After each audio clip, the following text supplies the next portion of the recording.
First, I'll just figure out what kind of system I want. Belt, what kind of strap, if it's going to be a neck knife. I don't have one of those handy. Well, wait a minute. Yeah, like that there.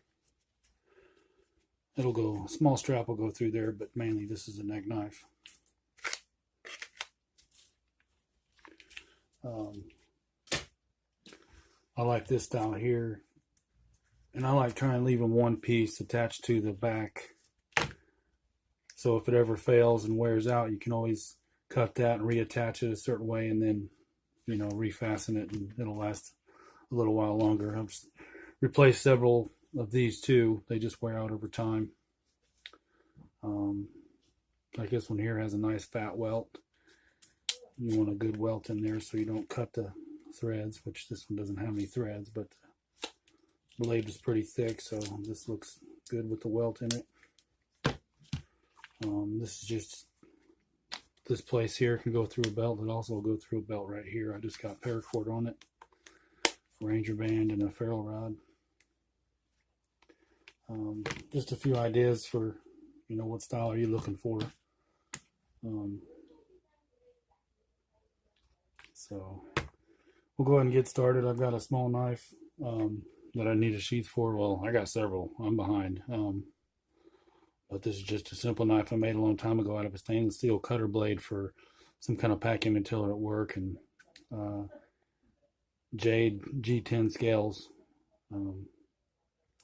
So this was hard to work. I had to do it cold and keep it cool, and it was just super hard. But put a concave finish on it, and it's going to my stepdaughter's boyfriend's daughter, which, whatever, her name's Jade, so when she gets a little older, she'll have this. We'll get a basic pattern together. I used to draw one paper, fold it up and look at it and make adjustments and then cut out a pattern. But anymore, I just freehand it, go for it. Get one of the profiles close enough to where you might want it. Then usually get it wet, fold it in half if you're going to make that style of a sheath.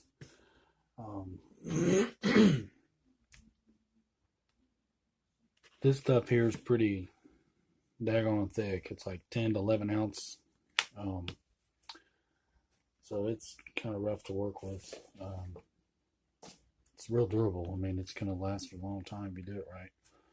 And I just prefer maybe 7 to 8 ounce.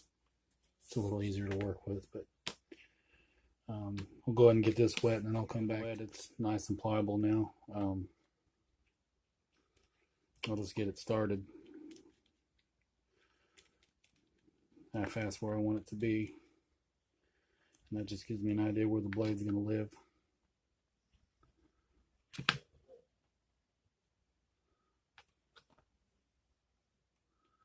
That gives me plenty of room to trim down that later. Just put the stitching and rivets however you're going to fasten it.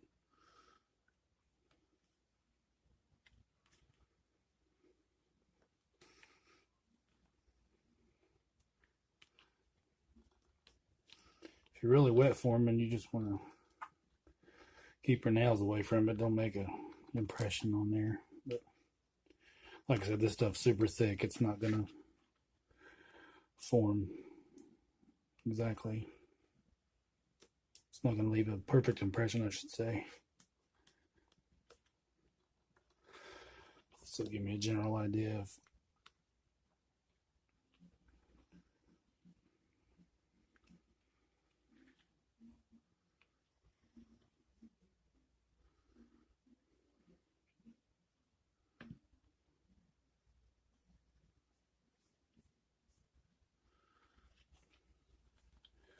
and we'll usually get a few clamps, clamp that, and let that dry.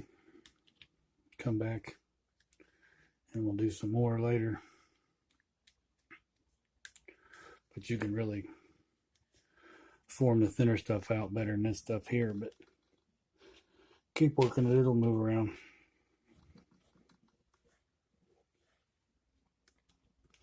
Get that little indent right there, it'll help hold the knife in.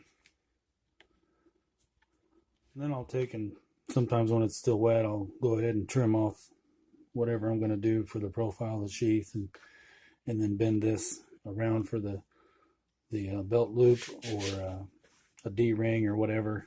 So I'll probably go ahead and do that.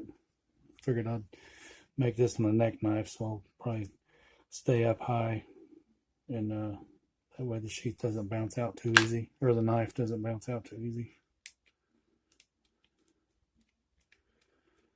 Once I get so far, I'll just let it dry, because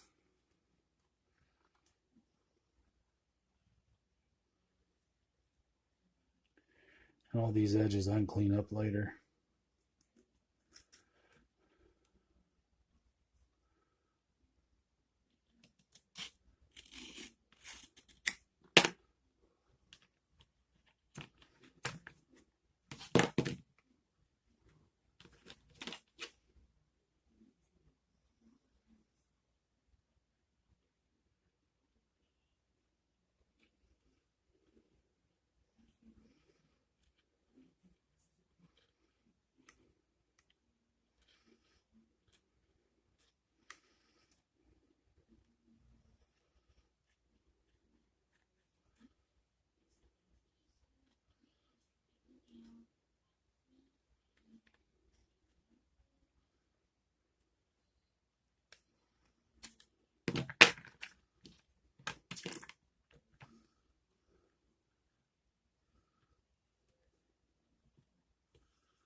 I'm going to fold that around, get a general idea where everything's going to land.